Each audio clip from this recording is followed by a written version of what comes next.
25 में भाजपा की सरकार बनाइए, ये दंगा करने वालों को उल्टा लटका कर सीधा करने का काम ये भारतीय जनता पार्टी करेगी। आज समग्र बिहार चिंता कर रहा है। बिहार के बिहार शरीफ में आग लगी है। बिहार शरीफ में रामनवमी पर हुई हिंसा के बाद प्रशासन की ओर से हालात सामान्य करने की कोशिश की जा रही है। शहर में हिंसा और आगजनी को देखते हुए 4 दिनों तक निषेधाज्ञा लगी रही। इलाके के कुछ लोगों को चोटें आई है और इस हिंसा की यादें उनके साथ लंबे समय तक रहेंगी। इस हिंसा ने कई लोगों को अलग अलग तरीकों से प्रभावित किया है। पटना के मेडिकल कॉलेज में काफी लोगों का इलाज चल रहा है, लेकिन 17 साल के गुलशन कुमार के परिवार की पीड़ा गहरी है। शनिवार को हुई हिंसा में गुलशन की मौत हो गई थी। गुलशन का परिवार इसके लिए मुस्लिम समुदाय को जिम्मेदार ठहराता है।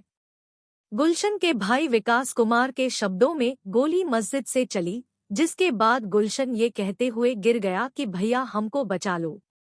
हालांकि प्रशासन का कहना है कि चूंकि पहड़पुरा दरगाह के इलाके में सीसीटीवी कैमरा नहीं लगा था, इसलिए ये साफ नहीं कि गुलशन की जान किसकी गोली लगने से गई। बिहार शरीफ के कुछ संवेदनशील इलाकों के चौराहों पर हरा और भगवा झंडा आमने सामने लगा दिखता है। यहां पुलिस की तैनाती शनिवार की घटना के बाद की गई। हालांकि महल इलाके में रहने वाले का कहना है कि हिंसा ज्यादातर तब भड़की है जब मोटरसाइकिल सवार हिंदू टोलियों ने मस्जिदों के पास जाकर गंदे किस्म की नारेबाजियां की हैं, कुछ इस तरीके से ताकि दूसरे समुदाय को भड़काया जा सके। मंगलवार को पुलपार बाजार, पहाड़पुरा, रांची रोड व अन्य क्षेत्रों में भैंसासुर से लोग सब्जी, फल, दूध व दवाइयां खरीद रहे थे। भैंसासुर वह स्थान है जहां बड़ी मस्जिद और गली के नीचे स्थित छोटी मस्जिद के बीच तनाव शुरू हुआ। पास ही एक बड़ा सा गेट है। इसी द्वार पर सनातन धर्म विकास समिति की ओर से विराट ध्वज यात्रा की घोषणा की जा रही है। यहाँ पोस्टर भी लगे हैं। शहर के अन्य हिस्सों में हर घर को मंदिर बनाने की बात कही गई है। घटना का पहला दिन ऐसा समय था जब दोनों समुदायों के लोगों के गुस्से को कुछ लोगों ने धार्मिक रंग देने की कोशिश की। हालांकि लोगों के बीच आपसी समझ और संवाद से मामला शांत हो गया। दूसरे दिन शुक्रवार को सोगरा कॉलेज और आसपास के इलाके में जमकर हिंसा और आगजनी हुई। दुकानों, घरों, मस्जिदों और मदरसों को आग के हवाले कर दिया गया। वाहनों को आग के हवाले कर दिया गया। तीसरे दिन शनिवार को हिंसा और बढ़ गई, जिसमें अलग अलग इलाकों में लोगों ने फायरिंग की। परिणामस्वरूप एक व्यक्ति की मौत हो गई। गुलशन नाम का एक 17 वर्षीय हिंदू युवक। मृतक के भाई विकास कुमार के अनुसार शनिवार शाम को वो गर्भवती बहन के लिए दवा खरीदने जा रहे थे, तो छोटे भाई ने कहा कि समय खराब है, दोनों साथ होंगे तो मदद होगी। लेकिन वापसी के वक्त पुलिया के पास मस्जिद से फायरिंग होने लगी और फिर मुझे जब थोड़ा होश आया तो देखा भाई साथ नहीं था, वो तो पीछे गिरा था। विकास बताते हैं कि उनके भाई गुलशन ने कहा भैया हमको बचा लो।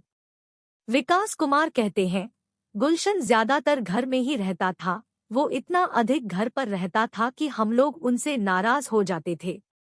हाल के दिनों में उसे हमारे और माँ के साथ खेत में काम करने जाना होता था।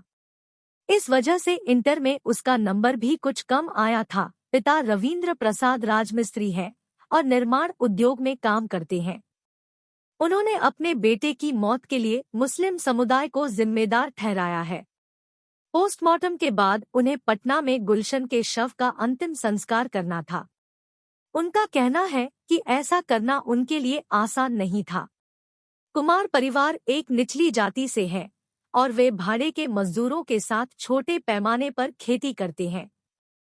जब शहर में धारा 144 लागू थी तो आगजनी का दौर था, लेकिन विकास का कहना है कि पहले कानून का असर वास्तव में ध्यान देने योग्य नहीं था।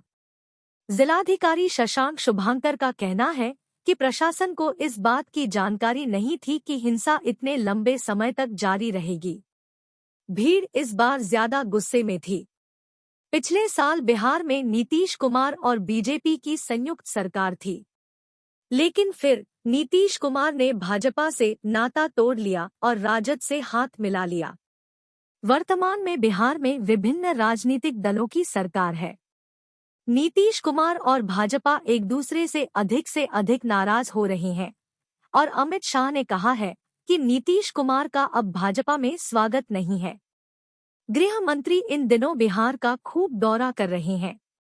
ऐसा इसलिए है क्योंकि बिहार एक बहुत ही महत्वपूर्ण राज्य है और यहाँ के लोग सरकार के लिए बहुत महत्वपूर्ण हैं। रामनवमी की हिंसा के बीच एक रैली के दौरान अमित शाह ने बिहार के लोगों से कहा था, बीजेपी को पूर्ण बहुमत से सरकार में लाए, हम दंगाइयों को उल्टा लटका देंगे। कुछ इसी तरह का बयान उन्होंने कुछ महीने पहले गुजरात में दिया था कि दंगाइयों को सबक सिखा दिया गया। शुक्रवार की हिंसा के बाद प्रशासन ने शहर में निषेधाज्ञा लागू कर दी थी। मंगलवार सुबह कुछ घंटे की मोहलत के बाद फिर से उसे सख्ती से लागू करवाया जा रहा है।